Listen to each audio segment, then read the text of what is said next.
On l'a vu avec Cécile, hein, Paul, un intérêt bien sûr en termes d'objectifs. Il y a bien sûr, il ne faut pas se le cacher, un intérêt social et un intérêt fiscal.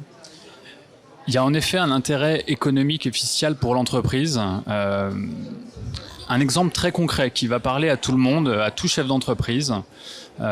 Imaginons qu'une société débourse 1 000 euros pour verser une prime à son salarié. Et quand je dis 1 000 euros, c'est le coût entreprise qui va inclure les charges patronales. C'est vraiment ce que l'entreprise va sortir comme cash. Ces 1 000 euros, ils vont passer par la case charges patronales, la case charges salariales, la case impôt sur le revenu, pour arriver in fine dans la poche du salarié à hauteur seulement de 390 euros. Okay. Pour un salarié où on estime une tranche d'imposition à 30%. Donc il y a une déperdition qui est hyper importante. Vous avez le parallèle avec l'épargne salariale, j'imagine. J'allais y venir. Allez-y, Paul. Si on utilise bien entendu les dispositifs d'épargne salariale, donc une prime d'intéressement qui va être épargnée sur un plan d'épargne entreprise. Alors le plan d'épargne entreprise va contraindre le salarié de bloquer cette épargne pendant 5 ans. Okay. Or, cas exceptionnel, notamment l'acquisition de la résidence principale. On en parlait tout à l'heure. En contrepartie de cette contrainte de blocage, le salarié va être exonéré d'impôt sur le revenu. Donc du côté du salarié, il y a une exonération d'impôt sur le revenu. Du côté de l'entreprise, cette prime d'intéressement, elle va être exonérée de charges patronales et de charges salariales. Donc il y a un coût social qui est de 0. Fiscalement pour l'entreprise, c'est déductible des résultats de l'entreprise. Et pour certaines entreprises, donc moins de 250 salariés, il y a également une exonération du forfait social. Donc ça coûte réellement 0 à l'entreprise. Le salarié devra seulement s'acquitter de 9,7% de CSG.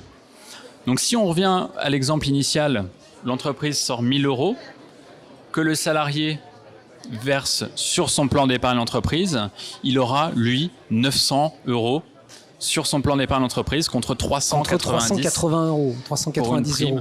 Donc voilà, ça permet d'avoir vraiment un taux d'efficacité bien supérieur à une prime classique. Quand vous me parlez chiffres, Paul, comme ça, je comprends, surtout avec des écarts comme ça, je comprends très rapidement. Juste une question, ce petit calcul, parce que je vois que vous avez pris 1 000 euros et je pense que vous avez choisi 1 000 euros parce que ce n'est pas une très forte somme, ça veut dire que ça peut aussi s'adresser à une petite entreprise comme à une très grande entreprise, ce mode de calcul est le même ? Tout à fait, ça s'adressera à toutes les entreprises. La seule variable qui changera entre les entreprises de plus de 250 salariés et moins de 250 salariés, ce sera le forfait social. Donc ce sera un coût pour l'entreprise, mais pour le salarié, ce sera toujours la même chose. Mais en effet, c'est des dispositifs qui sont hyper adaptés aux entreprises de taille familiale, de taille intermédiaire, comme aux entreprises de plus grande taille, de plus de 1000 salariés, tout à fait. Bon, alors j'ai bien écouté Paul, Cécile, et finalement il m'a convaincu. Est-ce que je vais me retrouver face à quelque chose de complexe à mettre en place ? Comment ça se met en place, Alors, Cécile ? il y a effectivement un cadre à respecter. Hein. Il y a un cadre à respecter, quand même. Et effectivement, Paul parlait de l'attractivité de ce dispositif par le fait de verser des sommes qui échappent à la plupart des cotisations. Nous, souvent, on a des employeurs qui, en fin d'année, nous disent l'entreprise va bien, on aimerait bien verser une prime. Bon, si on verse une vraie prime, effectivement, on paye ses cotisations. On peut aussi réfléchir, quand on a par exemple des commerciaux, à mettre du variable. C'est pareil, on est toujours dans ce système où il va forcément y avoir des cotisations. Donc, l'intérêt de l'intéressement, c'est que c'est bien plus attractif que de la rémunération variable. Et ça nous permet de mettre en place tous les leviers qu'on veut. Ça nous permet aussi, pour une entreprise, de ne prendre aucun risque. C'est-à-dire que si les objectifs ne sont pas atteints, on ne verse rien. Et si on veut sécuriser au maximum les choses, dans la construction de l'accord en lui-même, on va pouvoir dégager des enveloppes différentes, fonctionner par palier, selon que tel ou tel objectif est atteint, selon qu'on ait vraiment dépassé l'objectif qu'on souhaitait atteindre, on peut dégager des enveloppes supplémentaires. On peut aussi raisonner en termes de pourcentage. On peut faire beaucoup de choses et surtout, on peut aussi plafonner le montant global parce qu'on peut se dire mais où est-ce que je vais si je m'en place de l'intéressement, si à un moment je me rends compte que dans ma formule je vais devoir verser beaucoup trop. J'ai peur de m'engager là-dedans. Donc. Bon, alors Paul m'avait convaincu, vous m'avez tranquillisé quant au risque que je prends à voilà, mettre en place l'épargne on salariale. peut maîtriser les coûts. Ça veut dire que je peux anticiper, je dois anticiper parce que je vais devoir mettre en place des accords Oui. en amont. Alors, ce cadre, il est quand même un petit peu rigide parce que il y a des délais, il y a un formalisme. L'intéressement doit avoir un caractère aléatoire. Et quand on fixe des objectifs, il ne faut pas qu'ils aient déjà été atteints. Donc il faut s'y prendre dans les temps.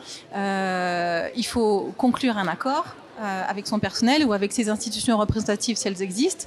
Dans cet accord, on va définir les bénéficiaires. Il faut savoir aussi que le dirigeant peut être bénéficiaire, ce qui peut représenter aussi un intérêt.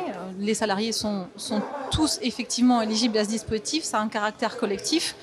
Mais le dirigeant peut aussi être inclus dans ce dispositif-là et en bénéficier à son tour et bénéficier du caractère attractif des sommes qui seront versées. Donc ça, c'est la première étape, un accord bien sûr avec ses collaborateurs, collaboratrices. Une seconde étape, c'est un dépôt de cet accord. On le dépose effectivement auprès de l'administration, toujours en respectant certains délais. Et puis après, il y a tout le suivi. Après, il faut faire le calcul, notamment. Voilà, donc le suivi, il se fait au terme de la période, donc généralement 1 an plus tard. Donc c'est un suivi qui se déroule dans le temps. On vérifie si les objectifs ont été atteints. Si c'est le cas, tant mieux. On calcule l'enveloppe globale et puis on va aller calculer l'enveloppe qui va revenir à chacun, puisque tout le monde est éligible, mais on garde une marge de manœuvre dans le sens où on peut répartir cette enveloppe globale soit de manière égalitaire. On se dit tout le monde a contribué, on veut verser la même somme à tout le monde, on ne veut pas qu'il y ait de disparité. On peut se dire aussi, la personne qui est à temps plein, je voudrais la récompenser plus que la personne qui est à temps partiel. Donc on peut gérer aussi ces choses-là par le temps de travail du salarié. Et puis on peut le gérer aussi par rapport aux rémunérations. Alors on peut souhaiter encourager les cadres et donc leur donner une rémunération proportionnelle plus élevée que ceux qui ne le sont pas. Mais on peut aussi, en sens inverse, se dire moi dans les objectifs que j'ai fixés, c'est pas forcément mes postes. Voilà, c'est pas forcément mes postes cadres qui auront mis le maximum d'investissement. Ce sera plutôt ma chaîne de production. Et donc je vais plafonner les salaires qui seront pris en compte à un certain montant. Donc c'est vraiment quelque chose qui se fabrique par rapport à ce qu'on souhaite mettre en place, par rapport à ses salariés, par rapport à la politique qu'on souhaite assurer.